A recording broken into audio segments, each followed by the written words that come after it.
सर्वेभ्यो नमो नमः मित्रों, आपका स्वागत है संस्कृत एजू वर्ल्ड में। तो एक कदम संस्कृत की ओर इस सीरीज में हम हर किसी को संस्कृत पढ़ा रहे हैं फ्री में। ठीक है, कोई निःशुल्क ही है अपने यूट्यूब पे। ठीक है, तो उसके लिए ये वीडियो, चैनल का नाम लिख रखा है मैंने। जो पहला चैनल था अपना जिसपे कुछ 3,000 सब्सक्राइबर हो चुके थे, वो किसी कारण से यूट्यूब ने उसको ब्लॉक कर दिया है, बैन कर दिया है। तो नए तरीके से नई शुरू से मतलब अब ये चैनल शुरू किया है, पहले क्लासेस पे डालेंगे। ठीक है, तो इसको चालू करते हैं। क्या है क्या नहीं, सबसे पहले क्या है, संस्कृत अगर सीखना है ना, संस्कृत जैसे कोई भी लैंग्वेज नहीं सीखना है तो उसमें वर्डिंग बहुत ज़रूरी है, वर्ड मिलने बहुत ज़रूरी है। जैसे जल को तो जल बोलते हैं, आप लिख लोगे। वायु को वायु बोलते हैं, लेकिन कुछ चीज़ें ऐसी हैं जिनको शुद्ध भाषा में लिखा जाता है। जैसे मेरे सामने मटका रखा है, मटके को घट बोलते हैं, कुंभ बोलते हैं, ये बात है। तो इसलिए ही मतलब आपके पास शब्दकोश होना बहुत जरूरी है। पहले शब्दकोश तैयार करो आप साथ में। ठीक है, शब्दकोश साथ मतलब जब आपका तैयार हो जाएगा फिर हमें यहाँ पे आना है। ठीक है, यहाँ पे क्या है, सबसे पहले कारक चिन्ह है, इनको याद करना है। अगर आपको एक सेकंड, अगर आपको शब्दकोश आपका थोड़ा बहुत हो गया है, मतलब होता भी है, जो हिंदी पढ़ रहे हैं ना उनका थोड़ा बहुत होता है, क्योंकि उनको पता चल जाता है तत्सम तद्भव थोड़े बहुत शब्दों का। तो इसलिए क्या है कि अभी हम चालू कर रहे हैं, तो आपको अगर शब्द रूप लिखा है, जैसे आपने याद कर लिया, ये शब्द रूप की प्रथम पुरुष एक वचन है राम की, जैसे राम, रामौ, रामा, ये है।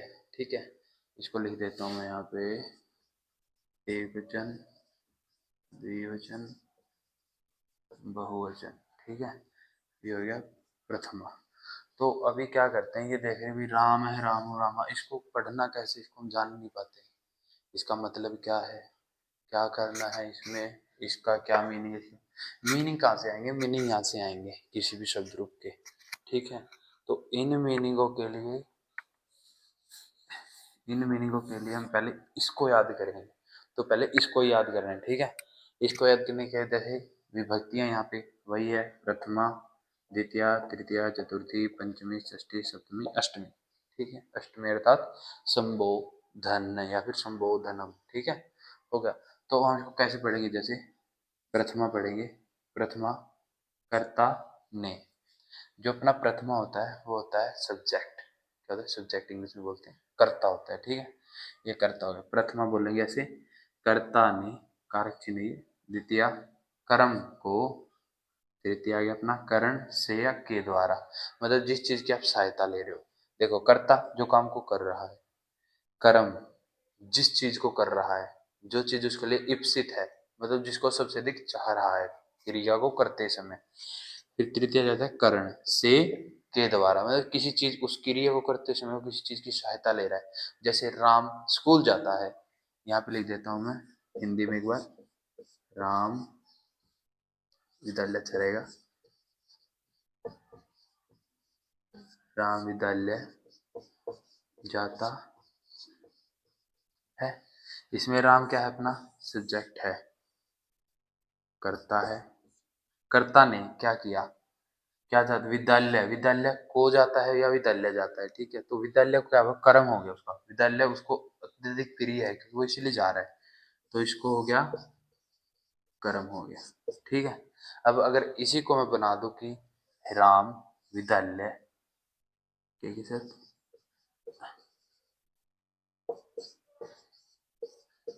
साइकिल, साइकिल के साथ जाता है, तो साइकिल के साथ जाता है। ठीक है, तो उसने क्या ले ली, साइकिल की सहायता ले ली। ठीक है, तो साइकिल की सहायता लेके आने वो हो गया उसका करण।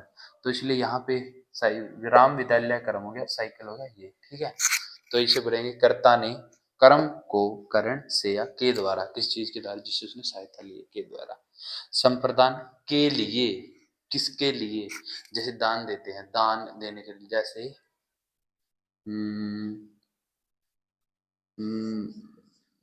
भगवान को आहुति दो, भगवान को आहुति दो। आहुति किसको दे रहे हैं? भगवान को दे रहे हैं, भगवान के लिए दे रहे हैं। तो इसलिए ये क्या है, ये होगा, इसमें आएगी चतुर्थी विभक्ति, इसमें आएगी चतुर्थी विभक्ति। तो इसमें चतुर्थी विभक्ति आएगी, ये चतुर्थी भगवान को दे दो, या फिर राजा, जैसे ब्राह्मण को धन देता, राजा ब्राह्मण को धन देता है, ब्राह्मण को धन देता है, लेकिन यहाँ पे ये नहीं है कि हमें देखना है कि सेंस क्या बन रही है। राजा ब्राह्मण के लिए धन देता है, जब भी कोई किसी को कुछ देगा ना तो उधर चतुर्थी विभक्ति आएगी, ठीक है। तो ऐसे बोलने संप्रदान के लिए, इसमें क्या आएगी, चतुर्थी आ गई। फिर क्या होता है, पंचमी अपादान, इसको थोड़ा गलत हो गया, ऐसे मिटा देता हूँ। पंचमी होता है अपादान, अपादान, अपादान को कैसे, अपादान मैंने क्या बोला, से अलग, किसी चीज से जो कुछ अलग होता है, जैसे जुदाई, जुदाई अर्थ में पंचमी विभक्ति होगी। जुदाई में जैसे पेड़ से पत्ते गिरते हैं, ये मतलब लगा भी, कोई दिक्कत नहीं। पेड़ से पत्ते गिरते हैं, पेड़ से पत्ते किससे गिर रहे हैं, पेड़ से गिर रहे हैं, जिससे अलग हो रहे हैं, ठीक है। अब पेड़ से पत्ते अलग हो रहे हैं, गिर रहे हैं, तो उनका संबंध टूट गया है। तो इसलिए अपादान से अलग, कोई चीज अलग होगी तो उसमें क्या आएगी, क्या आएगी, यहाँ पे आएगी पंचमी, क्या आएगी, पंचमी आ जाएगी, ठीक है।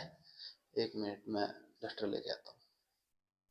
ओके, तो अभी आगे करते हैं, ठीक है। यहाँ पे पंचमी तक आ गई समझ में, राम करता है तो इसलिए इसमें आएगी प्रथमा, विद्यालयम कर्म है तो इसमें द्वितीय आ जाएगी, साइकिल से जाता है तो इसमें तृतीया, भगवान के लिए देता है, जिसके लिए देता है उसमें चतुर्थी, पंचमी पेड़ से पत्ते गिरते हैं उसके लिए पंचमी, ठीक है।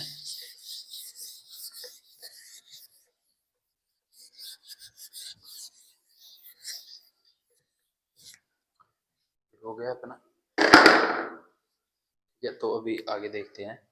यहाँ पे है षष्ठी, षष्ठी में क्या है अपना, संबंध का के की, किसी के साथ संबंध है तो वो दर्शाएगा षष्ठी विभक्ति, जैसे राम दशरथ का पुत्र है, राम का पुत्र है, दशरथ का पुत्र है, राम का संबंध किसके साथ है, दशरथ का, जिसके साथ संबंध होगा तो हम क्या लिखेंगे इधर, जैसे अगर संस्कृत बनाई थी थोड़ी सी, राम है दशरथ, दशरथस्य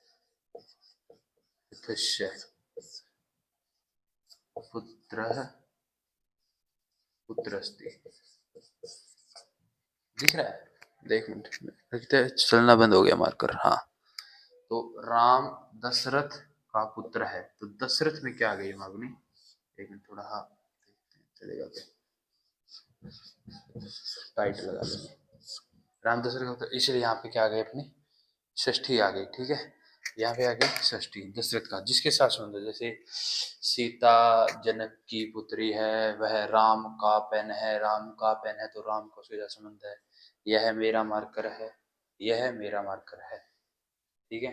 तो इसके लिए मेरा मार्कर है, मेरा संबंध है इसके साथ, ठीक है। तो इसके लिए भी षष्ठी विभक्ति का प्रयोग होगा। बाद में जाते अपनी सप्तमी, सप्तमी है अधिकरण में पर, अधिकरण कहा गया है में पर, अधिकरण में पर है तो इसको पढ़ देखो एक बार, में किस चीज के अंदर, या पर ऊपर, ठीक है। अब जैसे हम लिखते हैं कि मैं पर का उदाहरण लिखता हूँ सांसा में, कक्षा में छात्र, सिंपल है बिल्कुल, कक्षा में छात्र हैं, कक्षा में, इसलिए कक्षा क्या हो गया अपना, अधिकरण हो गया, और अधिकरण होने के कारण यहाँ पे सप्तमी विभक्ति आ जाएगी, ठीक है। देखो सप्तमी आ जाएगी तो कक्षा का क्या बनता है, कक्षायाम, कक्षायाम बालिकायाम, ठीक है, ये सप्तमी विभक्ति होगी, और कक्षा में छात्र है, ठीक है। बस ऐसे ही हो गया कक्षा में छत्र, तो इसलिए क्या बन गया यहाँ पे सप्तमी अधिकरण में, पर किस चीज के अंदर, या पर जैसे कुर्सी के ऊपर, लकड़ी की कुर्सी के ऊपर काष्ठ पीठिका, ओपरी काष्ठ पीठिका के ऊपर, काष्ठ पीठिकायाम के ऊपर बन गया। ठीक है, ऐसे। लास्ट में आता है संबोधन, हे रे भो। ठीक है, संबोधन हे रे भो, तो इसको क्या देखते हैं संबोधन में, संबोधन में हम देखेंगे हे रे भो। हे रे भो किसके लिए प्रयोग होगा, किसी को पुकारना है, किसी का आह्वान करना है, जैसे हे राम,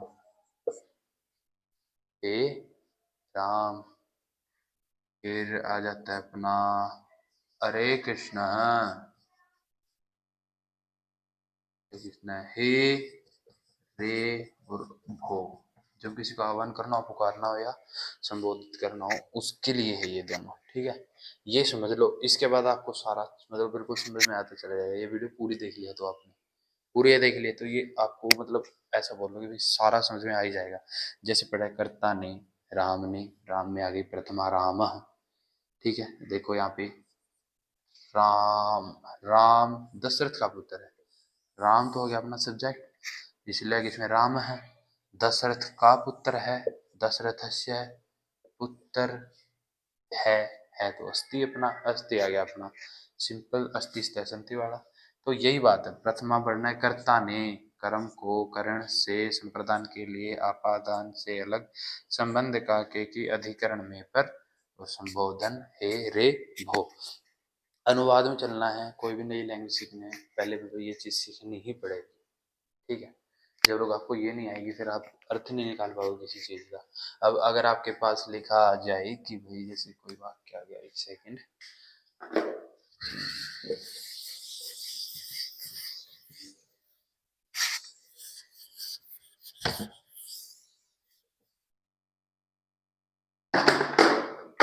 जैसे अब आपके पास वाक्य आ गया, सिंपल सा वाक्य लेंगे,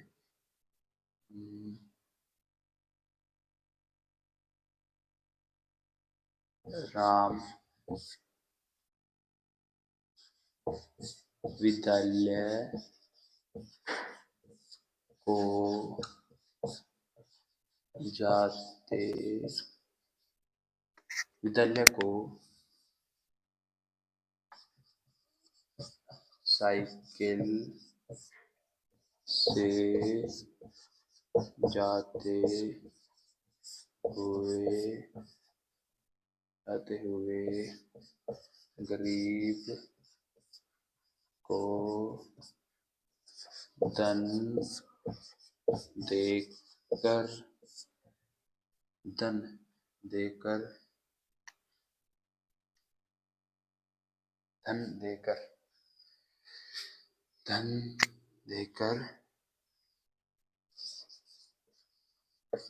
कक्षा में, थोड़ी सेंस तो नहीं बनेगी इसकी, लेकिन मैं समझाने के लिए, कक्षा में जाता है। तो देखो इसमें कितने आए हैं, राम पूरे का क्या है, सब्जेक्ट है, इसके लिए इसका सीधा हम प्रथमा में जोड़ देंगे, इसमें आएगी प्रथमा। ठीक है, उसके बाद आता है अपना विद्यालय को जा रहा है, द्वितीय, साइकिल के साथ जा रहा है, तृतीय, गरीब को धन देकर, देता है दत्वा, यहाँ पे दत्वा आएगा, दादा तो का प्रयोग इसलिए यहाँ पे धन देता है, तो यहाँ पे संप्रदान के लिए चतुर्थी, और कक्षा में जाता है, सीधा आ गया अपना अधिकरण। ठीक है, कक्षा में जाकर, कक्षा में जाकर अपने पिता के दोस्त से मिलता है, पिता का दोस्त उसका टीचर हो सकता है, पिता का दोस्त, तो पिता का दोस्त में षष्ठी भी आ गई अपनी, सप्तमी भी आ गई, अपादान भी आ गई। ठीक है, तो मतलब ये सारी से आ गई अपनी, एक ही रहेगी अलग, वहाँ कुछ अलग में कर नहीं पाया जाता इसलिए। ठीक है, तो यही बात है बस इतने इसमें, ये बहुत जरूरी है, ये सिर्फ ये याद करो, इसके सारे आप है ना, फिर आप शब्द रूप याद करो, शब्द रूपों में विभक्तियों का पता चलेगा, विभक्तियों का अगर पता चल जाता है तो फिर आप हिंदी ऐसे फटाफट कर सकते हो, फटाफट फटाफट फटाफट फटाफट। तो यही है, कर्ता ने कर्म को करण से संप्रदान के लिए आपादान से अलग संबंध का की रा रे री भी हो सकता है। रा रे री संबंध का की रा रे री अधिकरण में पर और संबोधन हे रे भो। बस इतना ही है, पहले इसको जानो, अच्छे से जानो, ठीक है। इस चैनल पे साथ में मैं भी शास्त्री का सिलेबस भी करवाना चालू करूँगा, जो NEP चली हुई है, उसका न्यू एजुकेशन पॉलिसी। तो जो छोटे बच्चे हैं वो पहले इसको देखो, एक बार पढ़ो। कक्षा 1 है, वहाँ पे आपको मिलता रहेगा। कक्षा 2 लिखूंगा तो दूसरी होगी, 3 लिखूंगा तो तीसरी होगी, ठीक है। धन्यवाद। जय हिंद, जय भारत, जय तु भारतम, जय तु संस्कृतम। वीडियो अच्छे लगे तो कुछ भी करो यार, वो तुम्हारी मर्जी है, ठीक है। ओके।